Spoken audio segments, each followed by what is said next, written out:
Alright, so if you guys aren't caught up on the channel, around Christmas time I bought my wife this 1989 Landcruiser. It's a 62 series, so beautiful. The interior is just mint. From my impression, it looked like the guy spent a lot of time and money refurbishing this thing, and I thought it was a really solid buy. I mean, Landcruisers are known for their reliability, right? Christmas morning, the Landcruiser's transmission explodes on us. We end up having Korean hot dogs for Christmas dinner. The tow bill was incredibly expensive because it was in the middle of a snowstorm, and it was a nightmare. So in today's episode, we're going to be taking the Landcruiser to Canada, where it's one of the only places we could actually find parts available. And we're going to be meeting with my buddy Clinton from Dirt Garage, who scored us a really good deal on some Canadian Landcruiser parts. So because my Ford Raptor was also having issues, our only available vehicle to tow this thing to Canada is our RV. Now, this RV is a 1996 Chevrolet 6600. It used to be a Snap-on truck that was converted to a toterhome by a late 2000s or early 2000s hydroplane race team that races in Seafair and races all over the country. So they built this thing to be a good, reliable tow vehicle, but it's definitely not comfortable. So what I'm doing is installing a diesel heater, adding some insulation for sound and heat, and just overall make this thing a little more comfortable for the family. If you've been watching along since we bought this in October of 2021, you can tell that it's come a long ways, and we actually got a ton of products from my friends at Dometic, and I'm really excited to be renovating this thing, and it's going to be really awesome when it's done. One of the coolest products that we added to it, which I didn't really expect to like, but I'm really enjoying it, is this Moonshade. Moonshade is a portable vehicle awning that offers reliable coverage day or night to your outdoor site. With a variety of anchoring systems, it sets up easily and attaches to almost any sturdy structure. So for me, I ran this thing off the back of our toterhome on like this little porch area, and it was really solid. It was even strong enough to hold up a big like 3-gallon thing of water so I could shower off the back porch, which so cool. I'm so glad it fits so well. But what's really cool about this product is the fact that it's portable and it can be mounted to almost any solid structure, providing a 9 by 7 foot coverage from an awning that only weighs 8 pounds. And this thing, like, you fold it up, throw it in the back of your car, you can mount it to anything. So you don't have to permanently mount multiple awnings on all of your vehicles. So if you're someone like me who has a bunch of different builds going on, lots of different adventure vehicles, check out Moonshade by Moonfab. There's a link in the description below.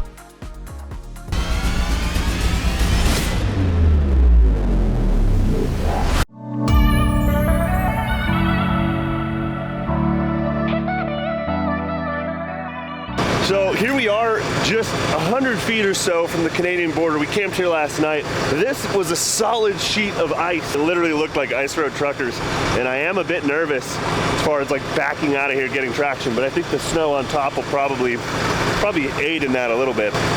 We went through the ringer just trying to get all of our paperwork in order to be able to cross the border. We had to get vaccinations 15 days ago, and they will meet that 15-day requirement today. We're only about 45 minutes away from Clinton from Dirt Garage. Clinton is a Toyota guru.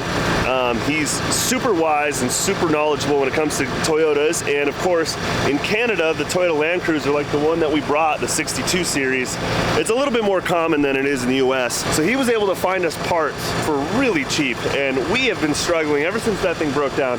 That broke down on Christmas, and it's late February now, and we still haven't found parts. And so that's why we're hauling the whole family and the Landcruiser to Canada to be able to put the parts into the truck. Tonight was a lot warmer. We didn't park near the water, which I think was wise. But yeah, so far RV life has been kind of fun. I mean, it's cool having a toilet, being able to cook inside, stay out of the weather. But there's definitely some things we need to work out with this thing before we before we say it's done.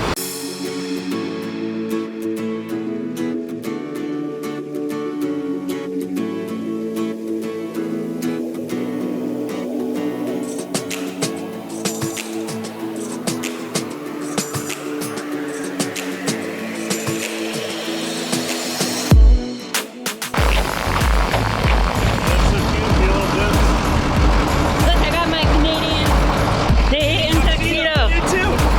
Jeans on jeans.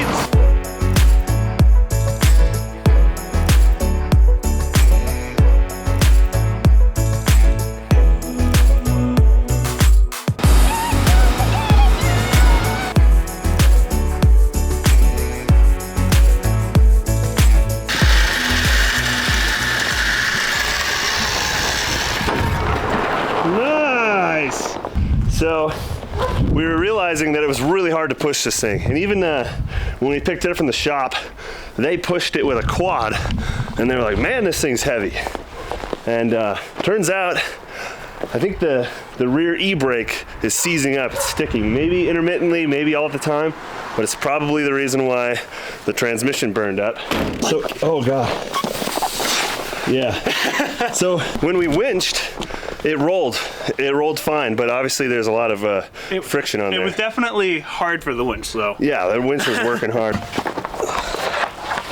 Why do you like spacers so much? Me? I don't like spacers. Oh, I love them. Put them on everything. Dude, we probably could just hit. There it goes. Yeah, there you go.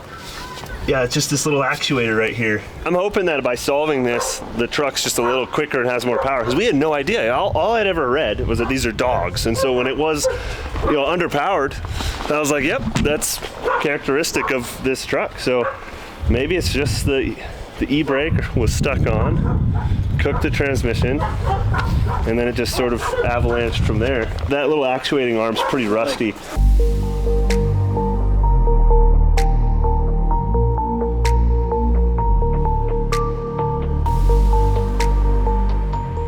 But honestly, for real, I've done one transmission, and I had my buddy Mike pretty much manhandle the majority of it, because I had no idea what I was doing, and I still don't know what I'm doing. So where do we start? How do we get this started, Clinton? I've done more transmission than I have fingers.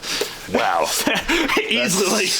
That makes me feel so good. It doesn't have a transmission installed currently, so This is going to be extremely easy. We just move that transmission that's on the ground there into place. We're going to take straps, go from the frame rail to frame rail, and just slowly cinch them up closer, and then try to push it in, yeah. This thing's huge.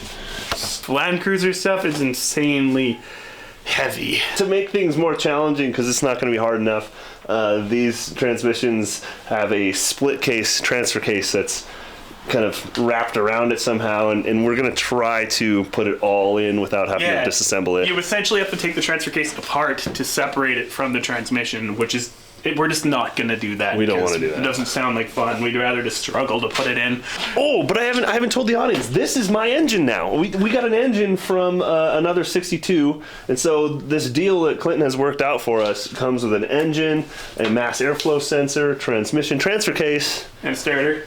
And a starter. All this has 0 miles on it because it's been in Canada, so it only has kilometers. So 0 mile, a 0 mile setup is pretty good. On a serious note, though, it has 220,000 kilometers, which is what we figure like 130,000 miles ish. Yeah, so it's still pretty low. These motors are huge. It is ginormous. Why is it gonna be so big? This lens makes everything look small, but this is humongous. Cue the clown music.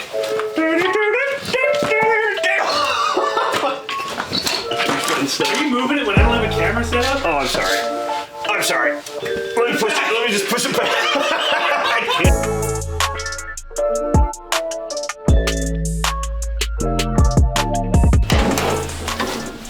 Ooh. You're right. Your valve cover's rusty. I'd swap that blue one on there just for fun. Blue one would be nice. That one? Yeah. Oh, dude, this thing's got an aftermarket intake. Get rid of that.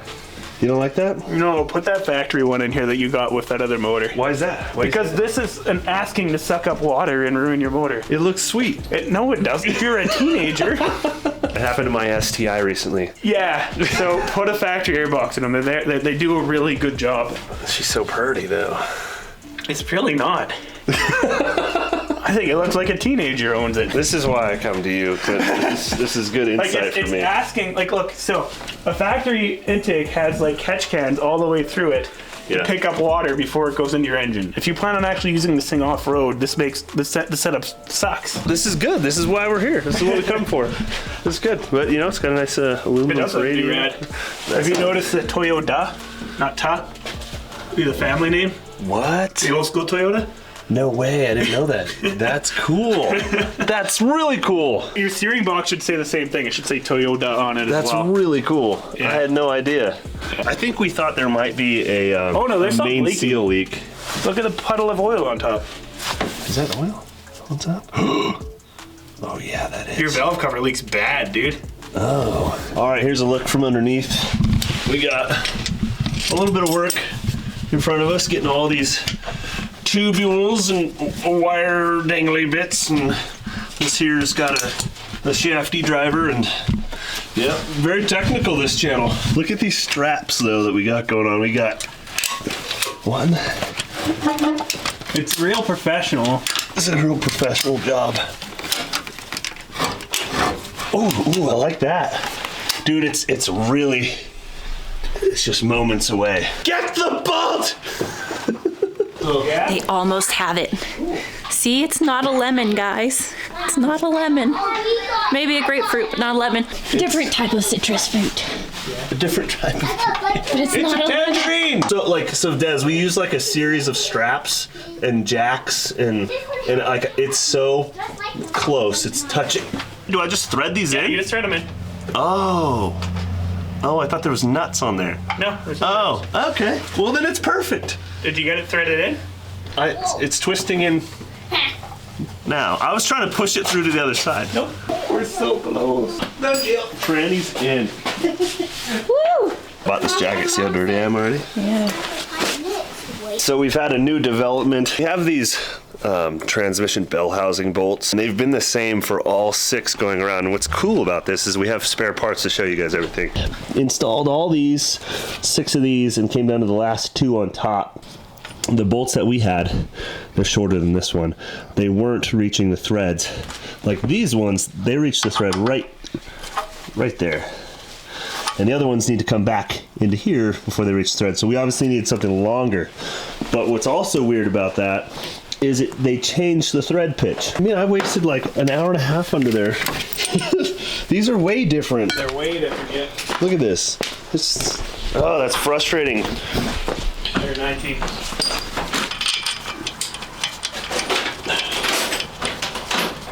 Wow, dude. I want to say to my friends and my family at home and to all my subscribers that I'm a happy man now. I feel much better. The car drives real good. I don't know what to do with my hands. Oh yeah. It might need more fluid. Yeah, it needs more fluid. Yeah. Can we just do that now then? Yeah. Before we back something up? Yeah, it needs more fluid for sure. Oh, but it's so much smoother. It really is. 'Cause Yeah. It used to like, you put it in drive and it would go like loud slam underneath there.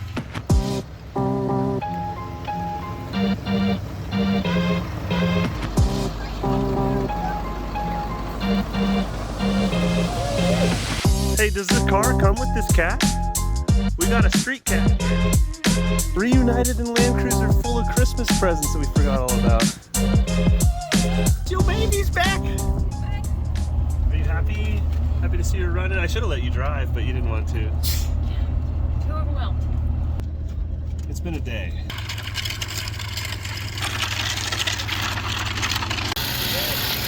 Okay. Yeah, she's on.